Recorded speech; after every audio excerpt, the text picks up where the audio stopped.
charge us 25 or 20% or 10% or 2% or 200%, then that's what we're charging them. And so I don't know why people get upset about that, because there's nothing more fair than that. And we had a problem with Ontario, and they dropped that when I let them know what we were going to be doing. They dropped it immediately, so I'm glad, because electricity, you shouldn't be playing with electricity. It affects people's lives. Actually their life. I mean, it can affect, depending on weather, it can affect their life, so we can't do that. And it doesn't make sense that our country allows electricity to be made in another country and sold into us. Who did that deal for the United States? Okay, I looked at that long ago, and I said that's not something that's very smart.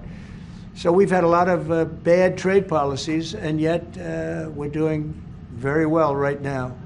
But we're doing well because I won the election. If I didn't win the election, you would have had a very bad period. I think a lot of the stock market going down was because of a really bad 4 years that we had.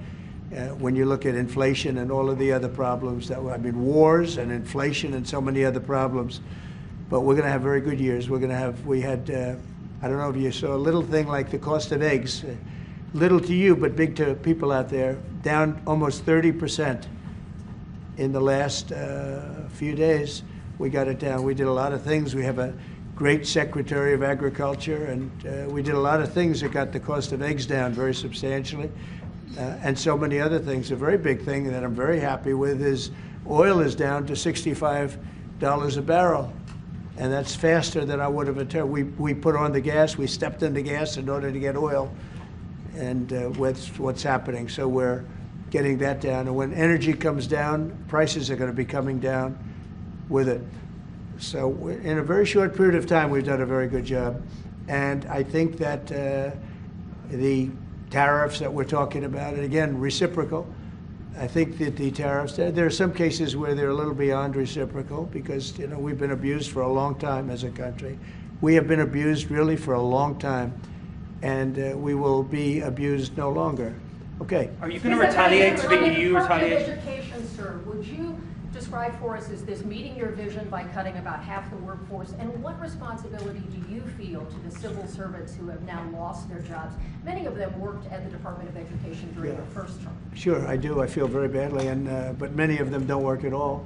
Many of them never showed up to work. Many of them never showed up to work, Kelly, and unfortunately, and that's not good. And when we cut, we go, and that's what I had a number of meetings with a lot of people over the last couple of months. When we cut, we want to cut, but we want to cut the people that aren't working or not doing a good job. We're keeping the best people. And Linda McMahon is a real professional, actually a very sophisticated business person. And she cut a large number, but she kept the best people. And we'll see how it all works out. But our country was run very badly. I mean, whether it was that or contracts that were signed that was so bad, so obviously bad, and I go through them in speeches. I could go through them all day long. I could read for billions and hundreds of billions of dollars, and all of that fat and waste and fraud and abuse is being taken out. But it's incredible what's happened. Now, Department of Education's maybe more so than any other place has a lot of people that can be cut. They're, number one, not showing up to work. Number two, they're not doing a good job. And if you take a look at our education process, and if you look at the charts, because they have numerous charts where they do the top 40, we're at number 37, 38, 39, and 40. And recently they hit, during Biden's last few days, they hit last. So they were number 40, and yet we're number 1 in cost per pupil. So it's pretty bad, but we have a dream, and you know what the dream is? We're going to move the Department of Education. We're going to move education into the states, so that the states, instead of bureaucrats working in Washington, so that the states can run education. And you have Norway, you have Denmark, you have Sweden, you have Finland, you have various countries that do very well. You also have China that does very well in education, which is a pretty big tribute to China, I must say. 1.4 billion, and they're in the top 10, and it's pretty amazing. So we can't blame size anymore. Normally you'd blame size. It's too big. How can you do it? but China does it. So we think when you move it back to Iowa and Indiana and all the states that run so well, there's so many, I could name 30, maybe almost 40.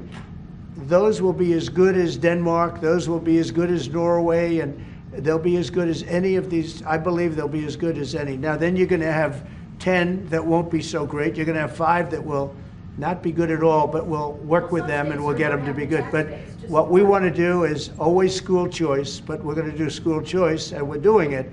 But we want education to be moved back where the states run education, where the parents of the children will be running education, where governors that are doing a very good job will be running education, not run. I drive through the city and I see like so many buildings, Department of Education, Department of big buildings, and by the way, they're empty. Nobody shows up to work. So I think Linda did a very good job. Mr. President, do you have a meeting with Vladimir Putin scheduled or a conversation? What would be your message I to won't him? comment on that, but we had a great success yesterday. We have a full ceasefire. If it kicks in, we have to see. It's up to Russia now. But we've had a good relationship with both parties, actually, and we'll see. We'll be knowing people are going to Russia right now as we speak, and hopefully we can get a ceasefire from Russia. And if we do, I think that would be 80% of the way to getting this horrible bloodbath finished. It's a bloodbath is taking place over there. On average, 2,000 to 3,000 young people a week are being killed in that stupid war that would have never happened if I were president. So we have people going over there. Mr. VP, do you have anything to say about it? Because you're very much involved. What's going to happen? Well, we've got some conversations that are happening on the phone and in person with some of our representatives over the next couple of days.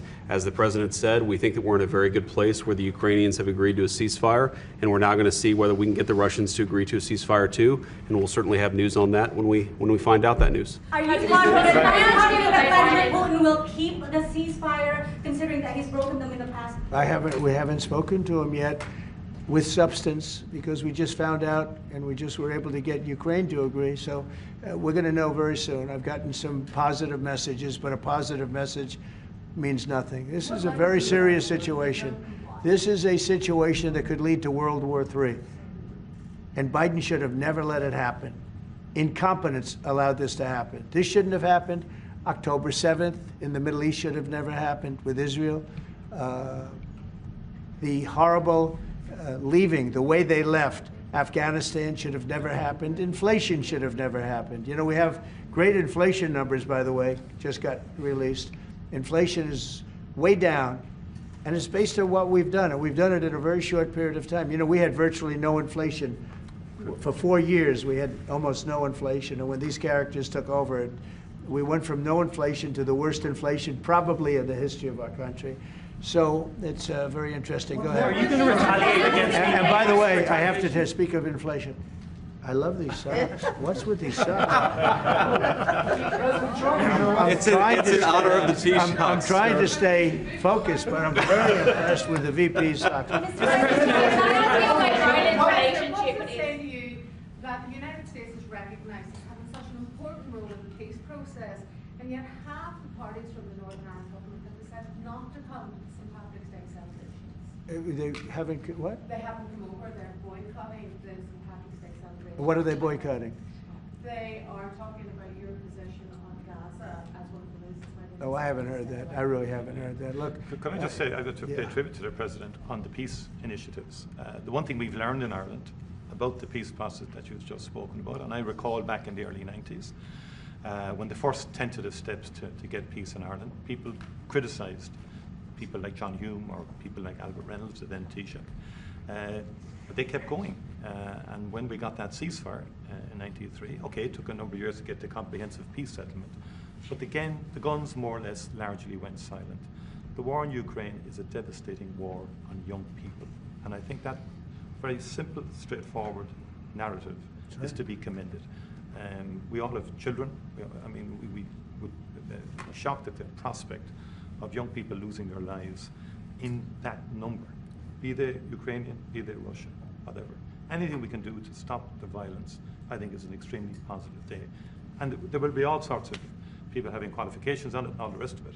It's our job then to work on it and to try and build it, US and everything. I will say, and thank you for that, but I will say, last week 2,500 young people died while we sit here and talk. Yeah.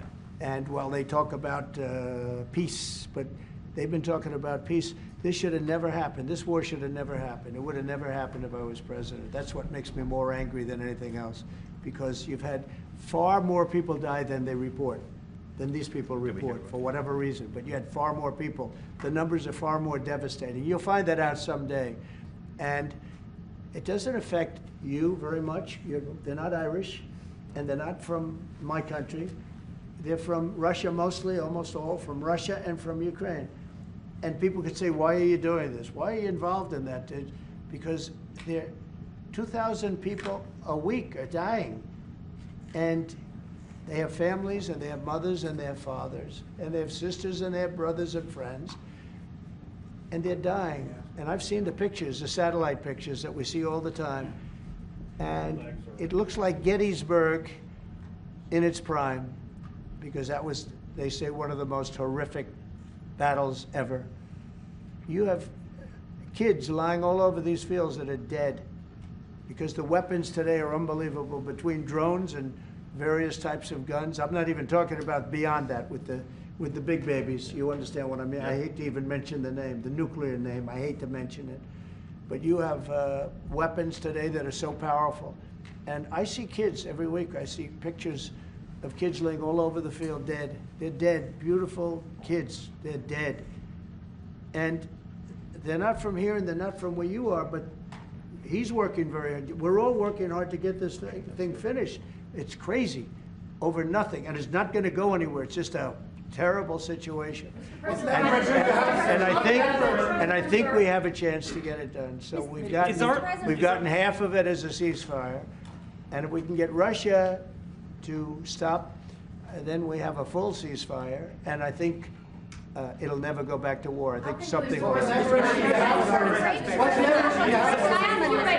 ask you about Ireland's relationship with Israel? There's been a lot of talk recently. The government are looking to bring in what's called the Occupied Territories Bill, which would ban goods from occupied territories. I know you met with Prime Minister Netanyahu recently. Did Ireland come up in that conversation? Did he raise any concerns about the large government? One thing I'll tell you, you're not from Israel, that's for sure, huh? She is definitely not from Israel. It's an interesting question coming from you. We talk about everything.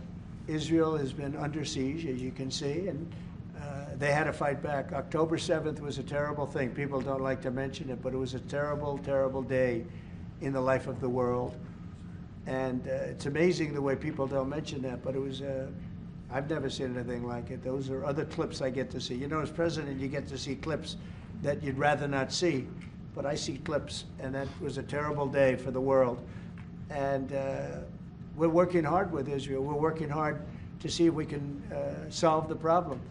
I will say I just saw 10 hostages, and they were treated really badly. They were really treated badly. I was shocked. I asked them, was there any kindness shown? They were in there. One was in there for 500 days. One was 323 days. I said, was there any, 10 of them, I said, was there any kindness displayed? Like, did they ever, like, say, don't worry, you'll be okay, or give you a little wink, or give you, like, an extra slice of bread or something? And everybody said, all of these people said, zero. It was hatred. It was pure hatred. So, I mean, that's a very deep-seated problem. Could you give the Taoiseach some advice? Could you give the Taoiseach some advice? Ireland is in the midst of a housing crisis now, and I know you've a lot of experience as a businessman. How can the state build tens of thousands of houses at speed? You know why they have a housing crisis? Because they're doing so well. They can't produce houses fast enough. That's a good problem, not a bad problem. That's a pretty good answer, President. Congratulations. No, it's true. Will you put more tariffs on the EU, Mr. President? Mr. President, will you? Everybody should have that problem. That's okay. Will you put more tariffs on the EU? I know this gentleman. He'll get it solved. Will you put more tariffs on the EU? Will you respond to their retaliation? Oh, of course I'm going to respond. You will retaliate The problem with more is tariffs. our country didn't respond. Look, the EU was set up in order to take advantage of the United States. Including Ireland? Is Ireland taking advantage of the US? Of course they are. I can't you know, I have great respect for Ireland and what they did, and they should have done just what they did. But the United States shouldn't have let it happen. We had stupid leaders. We had leaders that didn't have a clue. Or let's say they weren't business people, but they didn't have a clue what was happening. And all of a sudden, Ireland has, you know, our pharmaceutical companies and other, this beautiful island of 5 million people has got the entire U.S. pharmaceutical industry in its grasp. And, you know, you mentioned housing and you mentioned other things. I mean, I have property in Ireland, as you know, and I love it. It does great. But I'd like to see the United States not have been so stupid for so many years, not just with Ireland, with everybody. You know, I looked at trade deals. I was telling the group yesterday, I looked at trade deals in term one. It's one of the reasons I decided I had to do this, because somebody had to straighten it out, and I didn't see anybody that was going to. I looked at trade deals that were so bad, I'd actually say, how is it possible that this could have happened? Who would have been so stupid to let these deals happen? For instance, when the pharmaceutical companies started to go to Ireland, I would have said, that's okay if you want to go to Ireland. I think it's great. But if you want to sell anything into the United States, I'm going to put a 200% tariff on you. So you're never going to be able to sell anything into the United States. You know what they would have done? They would have stayed here. So do you want to lower corporate taxes to match? He's so lucky that I wasn't. Are you planning to lower corporate taxes to match Ireland? Are you planning to lower corporate taxes to match Ireland? Well, we are planning to lower taxes, yeah, if the Democrats behave, but the Democrats have no clue. You saw that the other night during the speech. 2 young women were slaughtered by illegal aliens. 1 young man has very serious cancer and many other problems.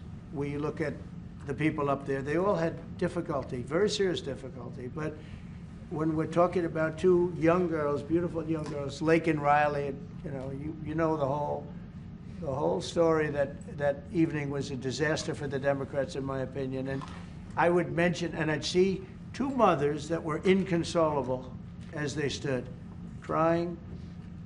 Their daughters have been absolutely just destroyed, killed, viciously killed. And the young man who loves the police departments, he had cancer and has cancer, very bad cancer. There wasn't from people sitting there, Democrats, there wasn't a hand clap. Nobody stood. They were just stone-faced. These people are sick. There's something wrong with them. There was no standing for anybody. The only thing they liked is when they heard about the death taking place with Ukraine. They were happy about that. They were happy about that. Pocahontas was very happy. She's the one that was slapped. That's why I looked at her. I said, oh, it's Pocahontas. These people are sick. They don't know what's happening in the real world. The Democrats have to get their act together. And if they don't vote, then what you're going to do is you're going to have taxes that are going to go through the roof. You're going to have a very bad time. You're going to have some very bad things happen. And people are going to blame the Democrats. And Schumer is a Palestinian, as far as I'm concerned. You know, he's become a Palestinian. He used to be Jewish. He's not Jewish anymore. He's a Palestinian. Okay. On tariffs, there's been a lot of on and off, some inconsistency. There's no inconsistency, only with NBC, which is one of the worst networks on television, by the way. Let me just tell you the inconsistency. I have the right to adjust. And I was called by the automakers as an example, General Motors, Ford, etc. The big 3, the big 4, and they asked me to do them a favor. Could I delay it for a period of 4 weeks so that they're not driven into a little bit of a disaster for them? They actually love what I'm doing, but they had a problem. And I'm not like a block that just, I won't delay.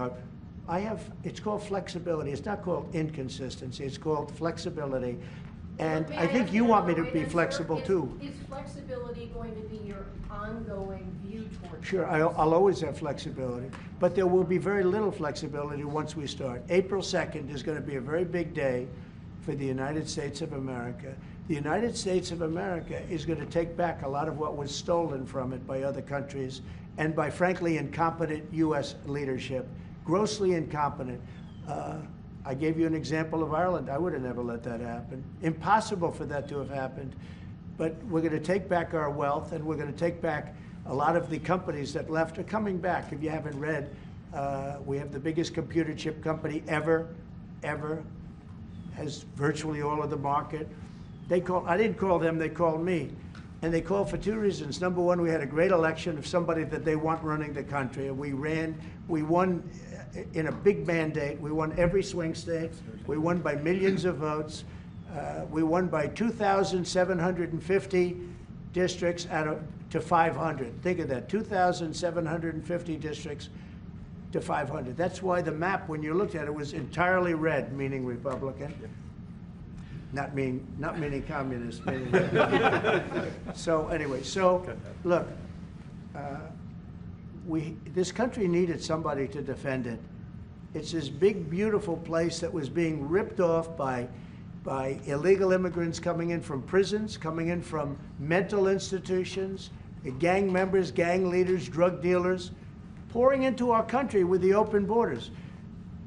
I am so angry at the last 4 years at what they've done to our country, what they've done to this country between inflation, but maybe the most that bothers me is that they would allow millions of people to come into our country that are stone cold murderers, killers, drug dealers, the worst gang members, the worst people allowed into our country, and we're now getting them out. We're going to get them out. We're getting them out. I want to thank Tom Homan, by the way. He's doing a great job.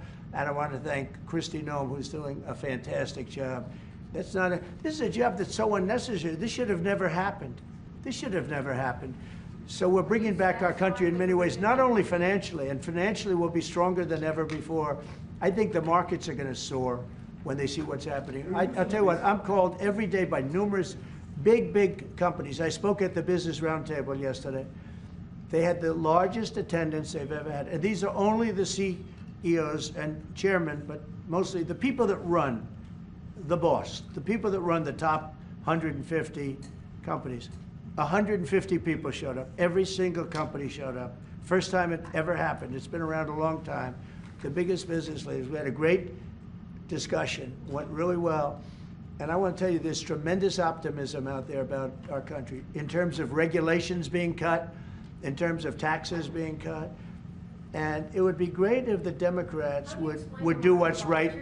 It would be great if the Democrats would do what's right for our country for a change, because they really are there.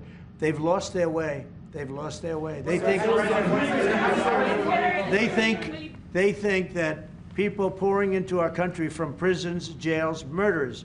We have 11,088 murderers that were allowed into. People that murdered people, half of which murdered more than one person in our country. We're getting them the hell out. But who would allow this to happen? Who would allow men to play in women's sports? And they're still fighting it. It's got to be a 95% issue. But they're on television this morning. I see this person, a Democrat, say, we should have the right. No. Men should not be, they're hurting women. They're hurting women very badly. They're hurting women. And they should not, and they're also demeaning women. But who would want these things? And everything's transgender. Everybody transgender. That's all you hear about. Now, that's why we won the election in record numbers. But very importantly, now it is what it is. The Democrats should get with us and come up with good tax policy so that Ireland and other countries can't take our businesses away from us. And he understands exactly. You guys did the right thing. I'm not upset with you. I respect what you've done. You've done a great job. But our people did a very bad job. How advanced are your plans to try and bring some of those companies back to America? Will you be briefing? Well, I'd love to have him back. I'd love to have him back, but he'll be fighting me on it. What I would say, President, if I could 1 second, just make the point. It's a two-way street too, and we are investing a lot more in America now. And people may not realize, but Ryanair, one of our biggest airlines, for example. I'll trade. AirCap. I'll trade. They buy more, the two of them together buy more Boeing airplanes than anybody else outside of America. That's a little known fact. It doesn't turn up in the statistics, but Ryanair and AirCap, big aircraft leasing company, Irish company, have done great work with Boeing and huge investments over the last couple of years, you know. So, and there's a lot of Irish companies here now, about 700 odd Irish companies based in America. Glanbia, you know, Smurfit, Rock, I was saying to you this morning, Vice President, a lot of them creating thousands of jobs in America. And it's only fair. I mean, that's correct. That's right. That's the way it should happen. And I think it's a very good relationship we have. It's a historic one. It's happened over time. We've added value to American companies. We've increased their value. They've got access to the European market, and they did all of that. I understand where you're coming from fully. But I think it's a relationship that we can develop and that will endure into the future, and will change, it will adapt, and you're evolving and you're doing things. And they've done a very good job. Now, I just will say this, but with all that we've said, we can talk about Ryanair. There's a massive deficit. Yeah. I don't mean by a little bit. I mean, there's a massive deficit that we have with Ireland, and with other countries too. And we want to sort of even that out as nicely as we can, and we'll work together. We're going to work together great, but the deficit is massive. Will you hear this one? You said earlier that it was now up to Russia in terms of the ceasefire. Yeah. Is there anything you can do in terms of pressuring Russia, or in terms of sanctions, or what can you do? We can, but I hope it's not going to be necessary. Sure, we can pressure. We can do that with Russia.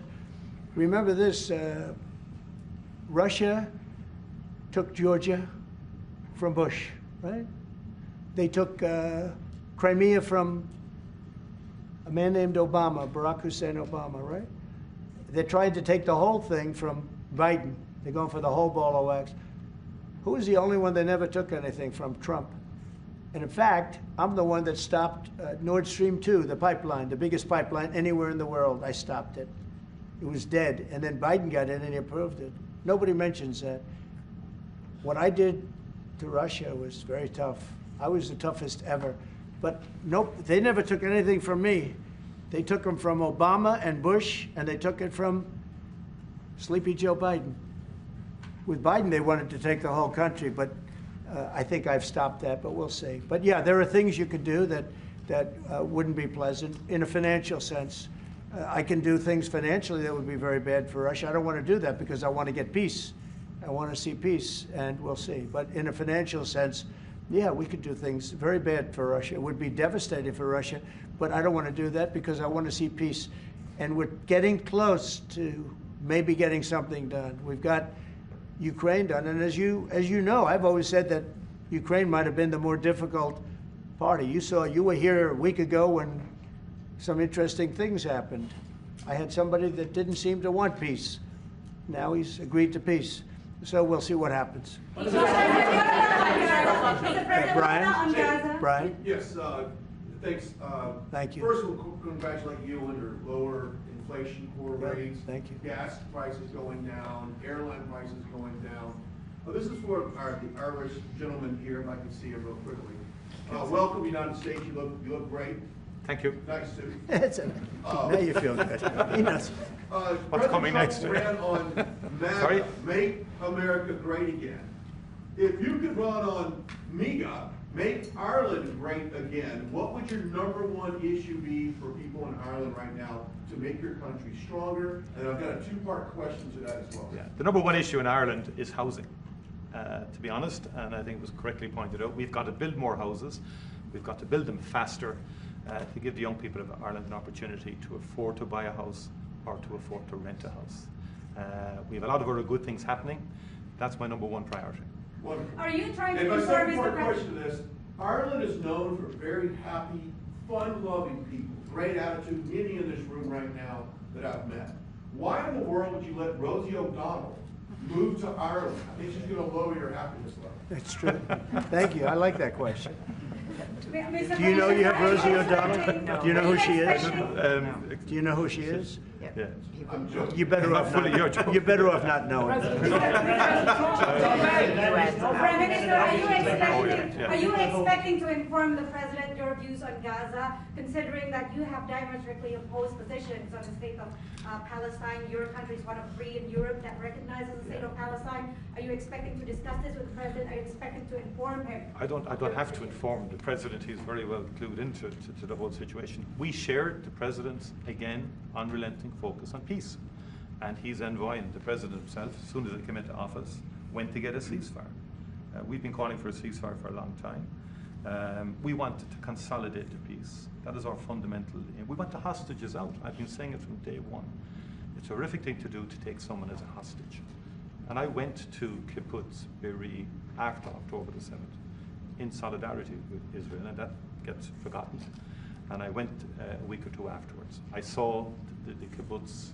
It was a shocking thing to see, even though it was a week or 2 after the horror. It was a village. You could see life going on prior to the attack. It was something that will not leave me.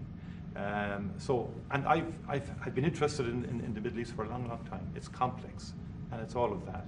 But we do desperately need hostages out, all of them. It's been far too long. Let me finish, please. And then we need a ceasefire. We need to consolidate that. We need a surge of humanitarian aid into Gaza. Because again, there's too many children and too many people starving and so on. Just too many. And it's that humanitarian impulse is what motivates the Irish in respect of its views. And I've always been of the view, it's been our view that a 2-state solution would be ideal. It's become much more challenging and difficult as time has moved on. But that has always been our position. But it's genuinely to have people, because we've gone through this. We discussed this prior to you coming in. We've been through some of this. People hating each other, terrible acts of violence carried out on each other. We came through it.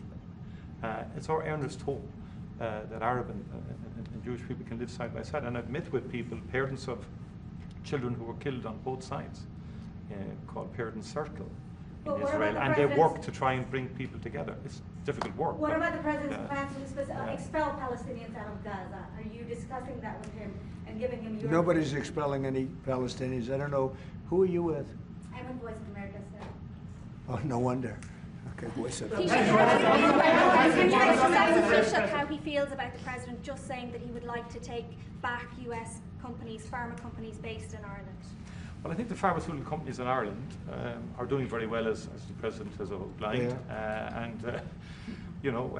Again, I think it's about that two-way partnership. I understand fully where the President is coming from. I think there's actually room.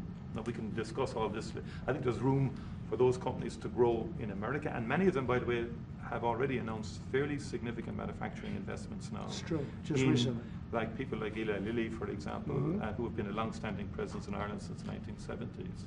I spoke to the CEO recently. He's great. Great guy. And he's announced, I think, about a $50 billion investment in America. New plans. But there's big investment, they've had big investment in Ireland. Ireland has served them well too, The workforce is very strong. It's an educated workforce. They've delivered well. During COVID-19, a number of CEOs said to me, a lot of the plants in Ireland were the only plants that never closed for a single day during COVID. Not a single day. Productivity is good and so on like that. But look, there be swings around. Mr. President, thank you so much. You spoke to Vladimir Putin for quite a while on the phone. So I want to know your assessment. When you take this deal to him now, how do you assess the chances of Putin? I have no assessment, and I don't go by chances. I think it makes sense for Russia. A lot of downside for Russia, too. And we have a very complex situation solved on one side, pretty much solved. We've also discussed land and other things that go with it. We're not just doing it and saying ceasefire. We don't know what's happening. We know the areas of land we're talking about, whether it's pulled back or not pulled back. We've discussed a lot of the details of what has to go because we don't want to be wasting time. We don't want to be wasting time while people are dying. I mean, as we're sitting here, you probably had 2 people die on that very open field. It's dead flat. It's great farmland, and it's dead flat. There's no protection. The only thing that stops a bullet is a human body. And these are bodies that are young people, and they're stopping a lot of bullets because a lot of bullets are flying across those level fields. Dead flat, no protection whatsoever. It is a disaster. And so I hope he's going to. I hope he's going to have a ceasefire. You are using the American leverage to get a lot of political issues. Well, I don't want to get into that, but if I had to, I'm the only one that's dealt with them successfully. Everyone else, I went through it. Bush didn't deal with them successfully, dealt with them terribly, got ripped off. And Obama was a disaster. You know, they have with Obama, he gave them sheets, and I gave them anti-tank missiles. You know that, right? It's called Javelin. You know the Javelin? I'm the one that gave them the Javelins. People don't say that. And then they say, oh, Trump has a great relationship with Russia. I'm the one that gave him the Javelins. Obama gave him sheets. That's an expression. He gave sheets, I gave javelins. So, Mr. President, how worried should the undocumented Irish be about your administration that you go round them up and send them home again? Oh, I think the Irish love Trump. We won the Irish with a tremendous amount of vote. I want to thank you very much. We won in the 80s with Irish. I got the Irish vote. I think I have it locked up pretty good, unless I did something very stupid, like drained your company, your wonderful place of all of its companies. If I drained Ireland of all of the companies, maybe I'd lose the Irish vote. I don't know. But right now, no. I love it. I've been there many times, as you know, yes. And we don't want to do anything to hurt Ireland. We want to, but we do want fairness, and he understands that. No, that's enough, Kelly. Thank you.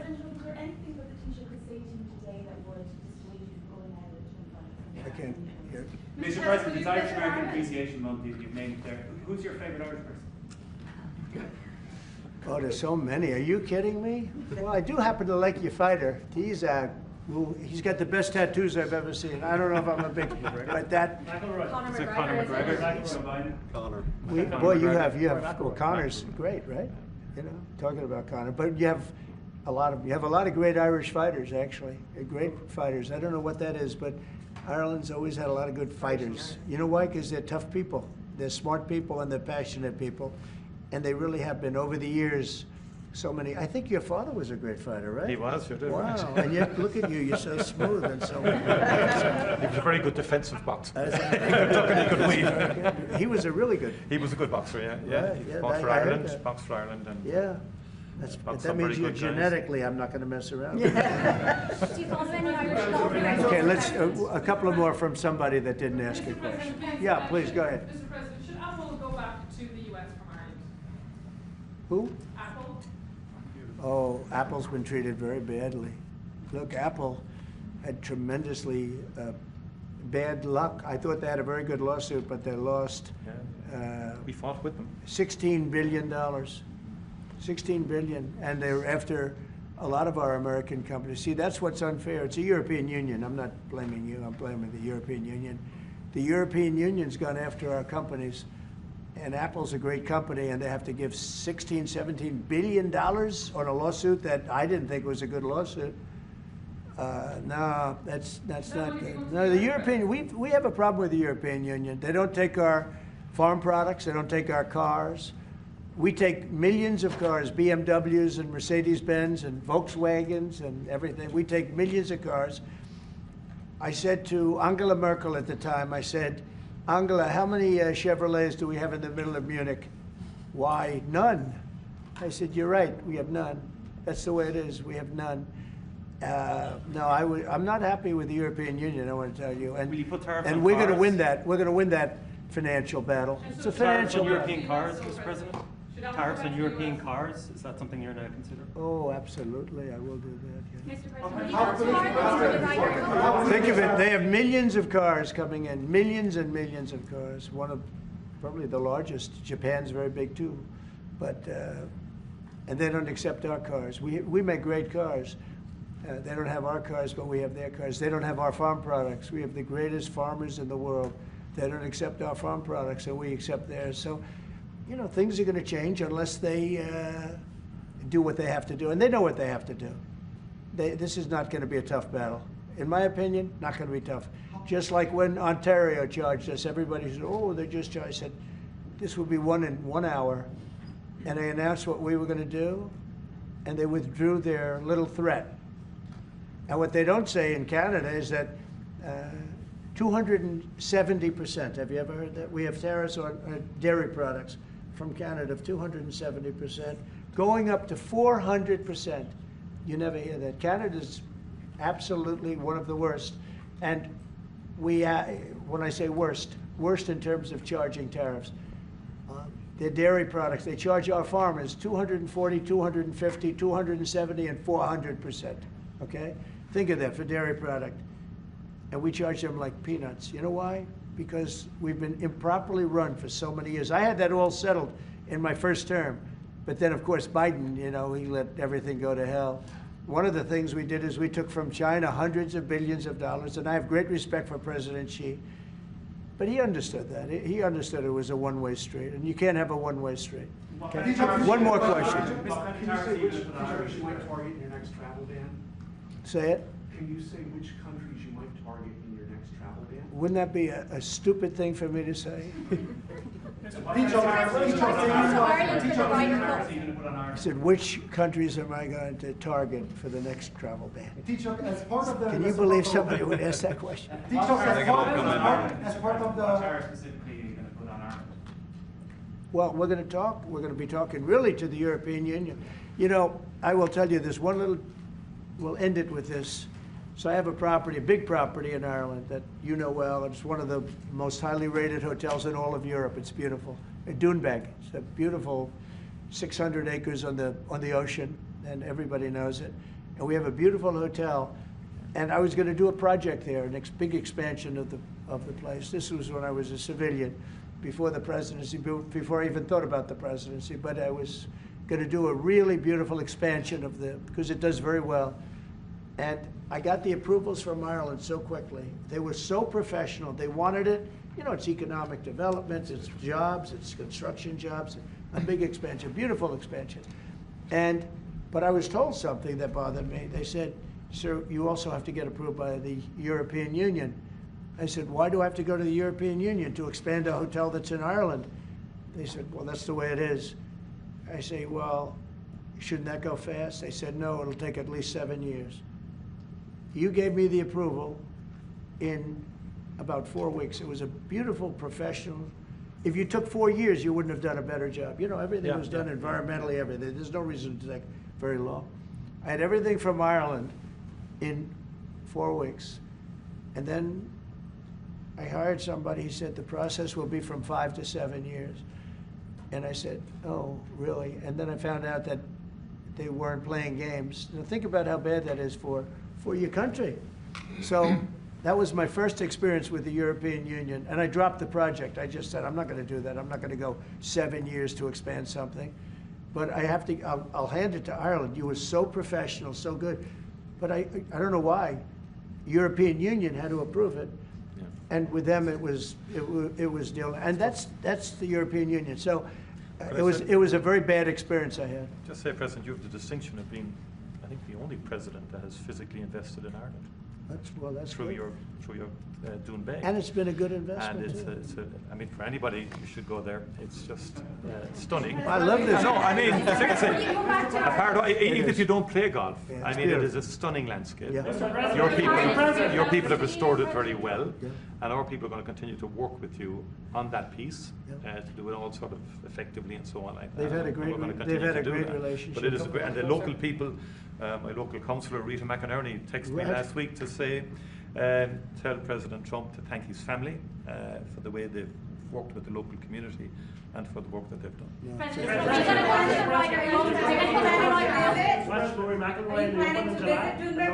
I love Rory. I think Rory's great. He's a great golfer. He just won 2 weeks ago. He's a great guy. I played golf with him 3 weeks ago. And he's really a fantastic player. He's in good form, too. When he played with me, he played very well, I can tell you.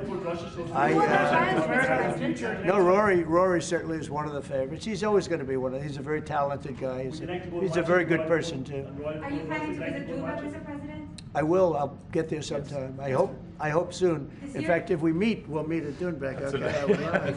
But I hope to be able to get there. Mr. President, does America have a future in NATO? What's it? Does America have a future in NATO?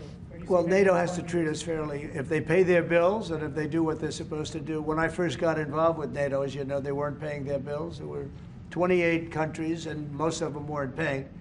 And I got them to pay. And they paid billions and billions of dollars. I made a certain statement that I'm not going to be involved with NATO unless you're going to pay your bills. And I was asked a question, if we don't pay, are you going to help us? I said, no, if you don't pay, you're saying you're delinquent. A real estate term. You're delinquent. You're not paying your rent. You're not paying your bills. If you're not paying your bills, I'm not going to help. And everybody we took in, your Secretary General will tell you, he was very generous to me. He said, I've never seen anything like it. Money came in by the billions and billions and billions of dollars, and NATO became much stronger. Now, NATO's expended a lot of that money in fighting this horrible war. It's too bad they had to do that. But they had the money from me. I was the one that got people to pay. The countries, most of the countries were not paying, or they were paying a very small amount.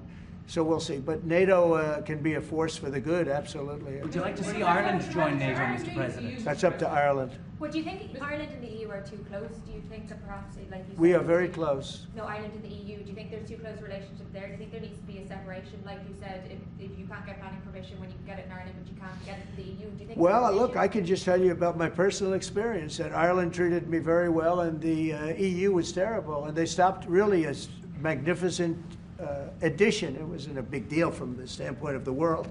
It wasn't like the things we're talking about now, but it would have been a very beautiful addition. And they stopped it, which is bad for Ireland, and I don't know why. I don't know why it would take 5 to 7 years to get something approved, but that's what it was. Thank you all very much. Thank you. Thank you. Thank you. We're headed out. Thank you. All right, headed out right behind you, right behind you. Right through this door. Thanks, guys. This way, this way. Thank you. I should have.